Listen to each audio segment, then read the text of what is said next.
All right, so let's begin week 11 with a lesson where we'll finish up one quick thing with the E2 mechanism, and then we'll move on to talking about the E1 mechanism and go on from there. Okay, so one more thing we need to talk about with regard to the E2 mechanism is something called Hoffman's rule.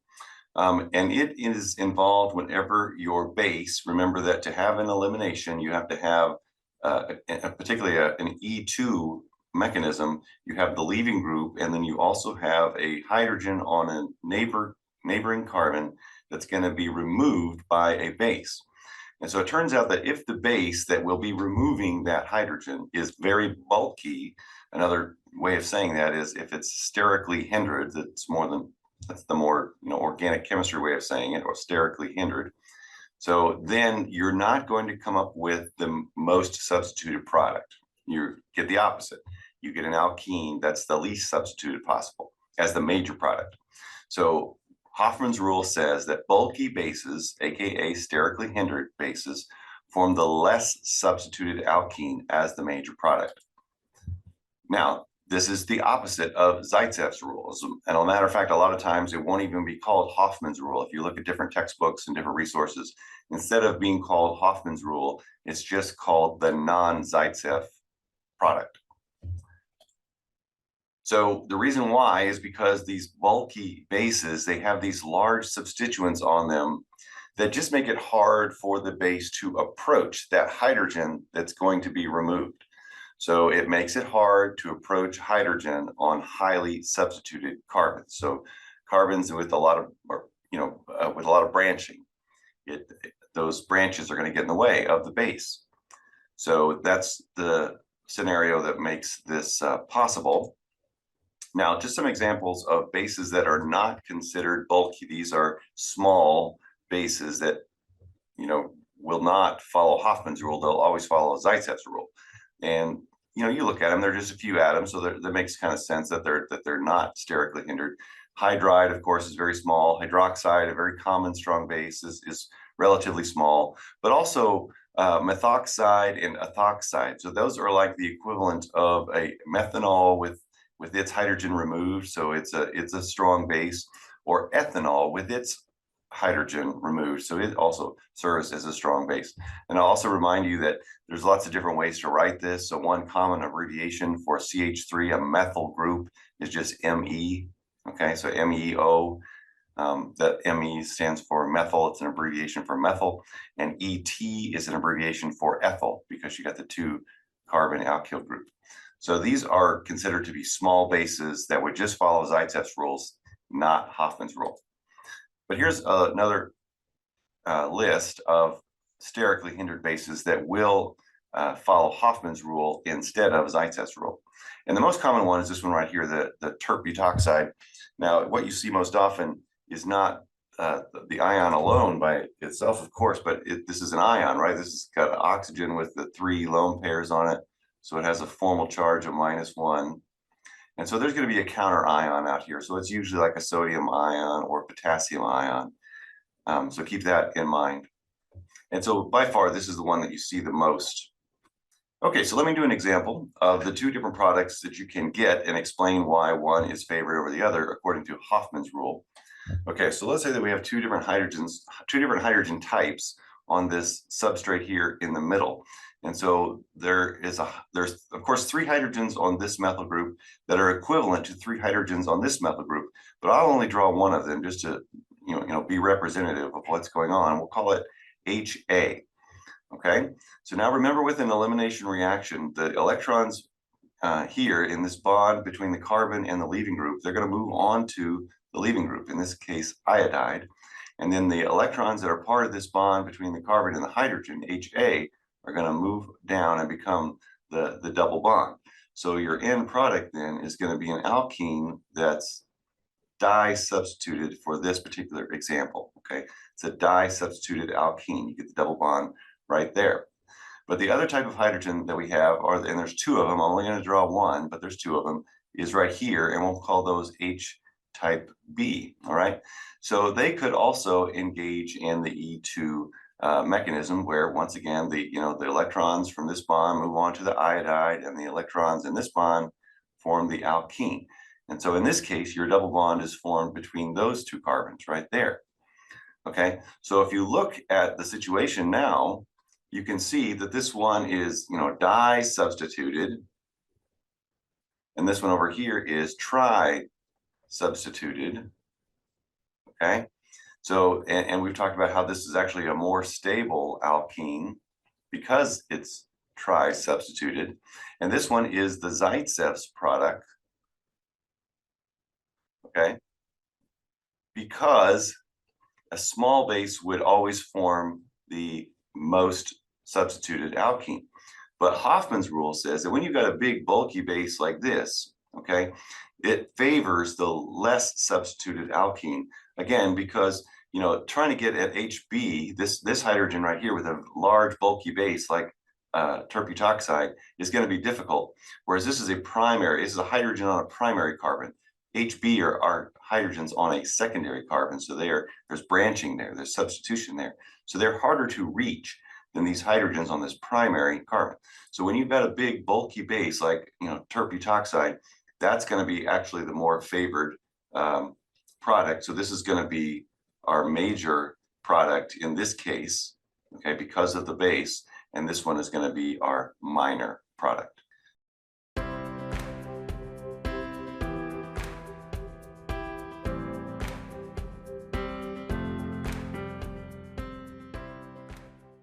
Okay, so now let's talk about another mechanism of elimination. We've introduced it, but let's get into the mechanism with more detail now.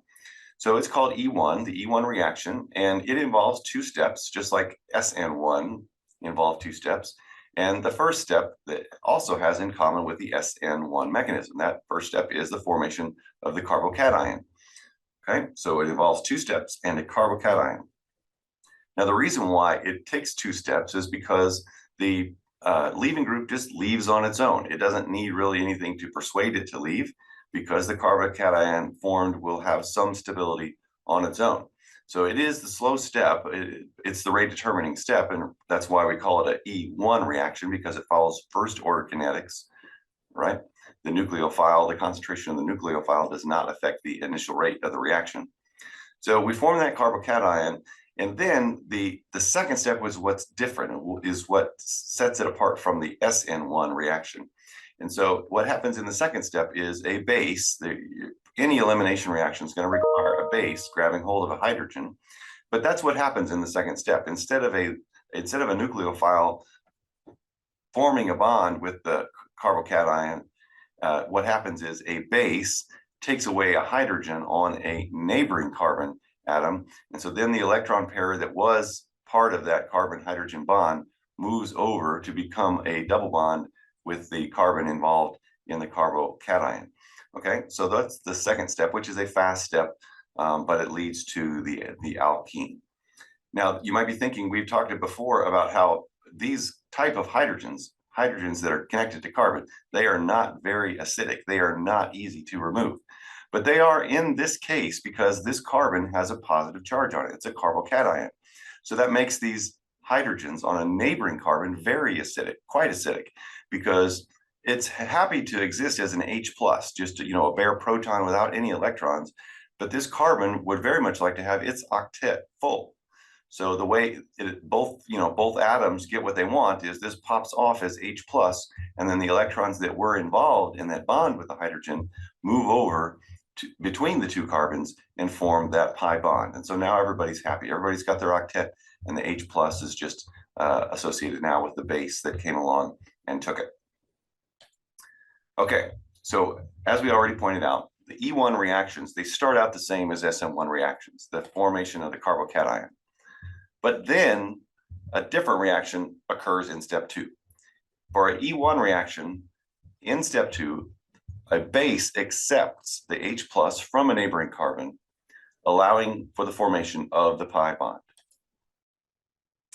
Now, the substrates that are optimal for SN1 reactions also work well for E1 reactions. And as you'll see later in this discussion, that actually can be a problem. Now, we talked at the beginning of this lesson about how bulky bases affect the outcome of E2 mechanism reactions. Well, that's not a problem with the E1 mechanism. It doesn't matter whether the base is small or big, whether it's bulky or not, because that carbocation, remember, it's going to be planar. sp2 hybridizes planar, and so that gives the base a lot of room to work. Okay, so bulky bases are not usually an issue with the E1 reaction because the sp2 carbocation makes a lot of room. And so the bottom line or the consequence is that with this mechanism, the E1 elimination reactions, you always get the Zaitsev product as the major product. You do not see Hofmann product being the major product with E1. That's just with E2. Okay, so this little diagram, which is also in your notes here, shows you how you do get both reactions. So if we have this alkyl halide, which is a tertiary carbon, right? It's got three substitutions on it: methyl, methyl, methyl. So this is a tertiary carbon, and it's got the leaving group, chloride here. And so the first step is going to be that this forms the carbocation, and then it can react with the water molecule. Ethanol is the solvent in two different ways. First of all, you can just have the substitution, okay, where you put an alcohol group on it, and that actually turns out to be the major product under these conditions. But the water or the alcohol, one of them can also act as a base and abstract one of these hydrogens on a neighboring carbon. There's a lot of them, but if it does extract one of those hydrogens, then the electrons move onto the to form the double bond between two of the carbons. And so in that case, you get the alkene 2-methylpropene. And so in this case, that is a minor product. But it just shows you that there's pretty significant competition between the two reaction mechanisms, depending upon the circumstances.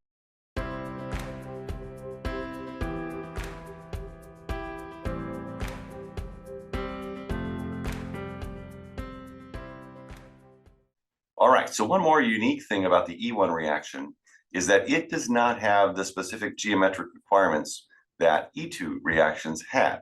So if you remember that with the E2 reactions, we had to have that anti-periplanar arrangement. So we see that here. So this is anti-periplanar, and that's what was required for the E2 reaction.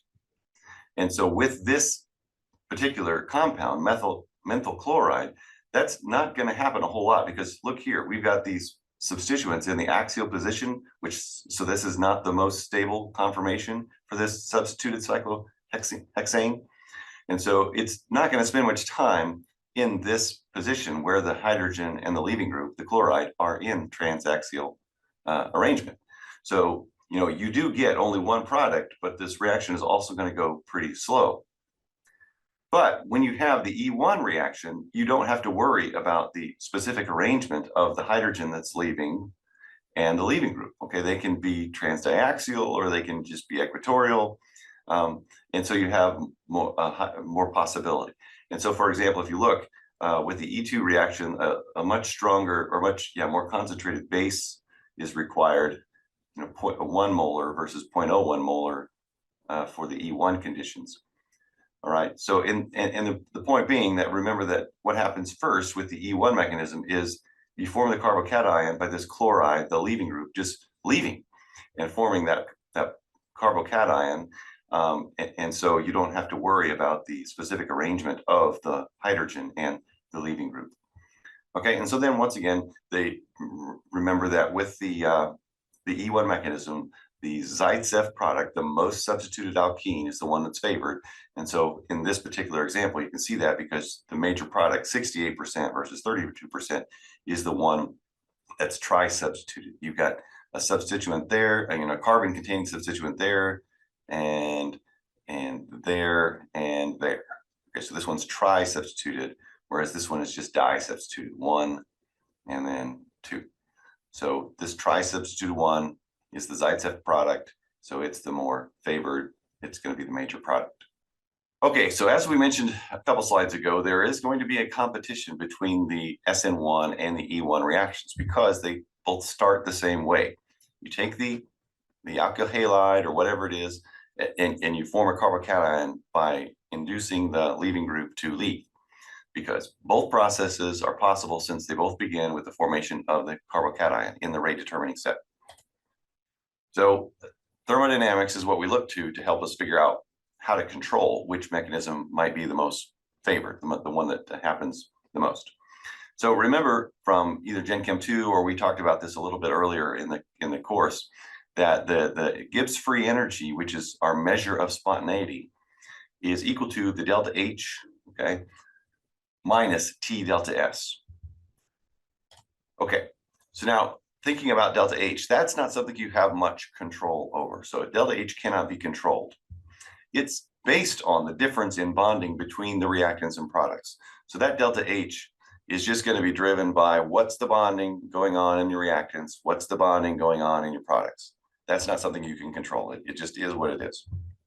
But we can control the temperature, and that turns out to be important because the delta S for E1 reactions is going to be a positive number. It's going to be greater than 0.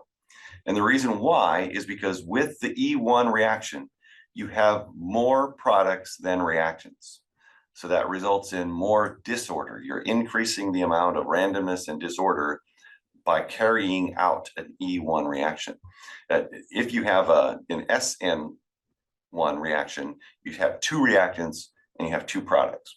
But if you have an E1 reaction, then you actually end up with 3 products because that leaving group is going to be independent. So you have more products. So that's more random, it's more disordered, or if you think about it in terms of energy, the energy is dispersed between 3 products rather than just 2 products, so the energy is more dispersed, which is another way of thinking about entropy. So the point being is that for an E1 reaction, your entropy goes up. And it doesn't necessarily go up for an SN1 reaction. It might, but if it does, it's not going to go up that much. It might go down a little bit, it might go up a little bit, but it's going to be a small amount either way. But with the E1 reaction, because you have more products than you do reactants, you are definitely going to get a significant increase in entropy. All right, so why is that important? Because that means that if I increase the temperature, then I'm going to increase the size of that whole term, that temperature times the change in entropy, that T delta S, that's going to be a bigger number as my temperature goes up. As my temperature increases, that T delta S term increases. And it's going to be a negative number, right? Minus T delta S. Right? Delta S is a positive, so a positive times a negative, that negative sign turns it into a negative number. And so if the temperature is large, then it's going to be a large negative number. Now remember that a spontaneous reaction is one where the delta G is a negative number. Delta G is less than 0. So what that means is the reaction that's favored depends on the temperature. So the spontaneity, in order for us to have a negative delta G, is really going to depend on what the temperature is, because delta S is affected by the temperature. So if we have low temperatures, and so that's going to favor an SN1 reaction. But if I have high temperatures, then that means that the T is big and my delta S is definitely positive. So that means I have a big negative number because of the negative sign here in the equation. And that's more likely to lead to a negative delta G. Or if delta G was already negative, it's going to mean it's going to, become more negative. And so that's the idea here, is that with an E1 reaction, increasing the temperature, higher temperatures, makes the reaction either spontaneous or more spontaneous. And so higher temperatures favor that E1 mechanism. So if you were a chemist and you were wanting to produce an alkene, then and you had this the competing reaction with the substitution reaction, the SN1, then one thing you might try in the lab is to just increase the temperature of your reaction conditions, which is what's illustrated in this example that I have for you right here. So if we have this alkyl halide, it's a cyclopenyl chloride, right? If we just react it in methanol, which is acting as the nucleophile, we actually get the SN1 product. That's the major product, and the elimination product is minor. But if you do the same thing, but just heat it up, and by the way, that's what this delta sign means in organic chemistry. A lot of times you'll see this over the reaction arrow or below the reaction arrow. If they just put this Greek letter capital delta, that means that you're heating the sample. And usually it means you're heating it at its boiling. So in this case, we're heating it up. And what that does is it transforms the product profile. So now the E1 product, the elimination product, is the major product, and the substitution product is the minor product.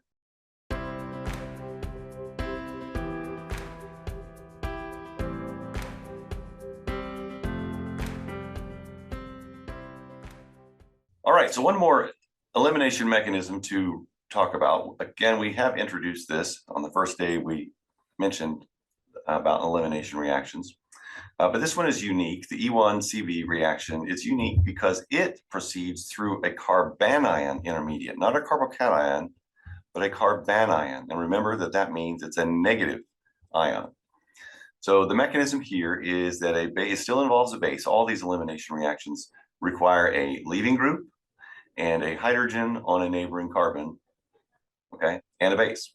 So the base takes away that hydrogen on a neighboring carbon, and what that does is that produces a carbanion. So the electrons that were part of that carbon-hydrogen bond move onto the carbon and form the carbanion. Okay, well, we know that carbons don't really like to hold a negative charge. They're not an electronegative element. But in this case, that's not a big problem because of resonance stabilized situations. And specifically, when there's a carbonyl right next to it, when there's a neighboring carbonyl, then the oxygen says, oh, you don't want that negative charge? I'll take it. I don't really mind because I'm an electronegative element. So the way in which that happens is that pair of electrons holding the negative charge moves over and becomes a double bond between the two carbons. And at the same time, one of the pairs of electrons involved in the double bond between carbon and oxygen in the carbonyl moves onto the oxygen, giving the oxygen 3 lone pairs and a formal negative charge. Okay. Now, once it's in that resonance form, that's when things actually start to eliminate, because the double bond between the two carbons can move over one at the same time the leaving group leaves. So the pair of electrons between this carbon and the leaving group move onto the leaving group. And at the same time, the double bond flips over to the other two carbons. And at the same time, the lone pair on the oxygen move down and become once again the double bond with the carbon for reforming the carbonyl. Okay. So it turns out that this actually is a fairly common reaction in biochemistry, because the cells do this quite a bit when they're making molecules. So we see this, for example, with the 3-hydroxybutyryl thioester. And notice that this is also a prochiral hydrogen that's involved. Now that's just a sidebar. It's not important for the mechanism, but on some protein there's a histidine residue. That's what this is from. It's meant to represent like the histidine residue on a protein. It serves as a base to take away that pro-R hydrogen, which will move the electrons as an H plus, right? It forms an H plus connection to that base. It accepts H plus. This base accepts HR as an H plus. And so those electrons move on to these two carbons to form a double bond. At the same time, the oxygen takes on a lone pair from the carbonyl double bond, and therefore taking on its, the formal negative charge. All right, but then the leaving group, as you said, is 2 carbons away from the carbonyl. So 1, 2, the leaving group here is the OH. It's gonna also react with it's probably a stronger base than this histidine. So it takes on that hydrogen from the histidine, which forms water, so H2O. And as we saw in our discussions about the SN1 reaction mechanism, H2O is a really good leaving group. So I form H2O and it leaves, and then that double bond moves over. And so you get the double bond sort of 1 carbon away from the carbonyl.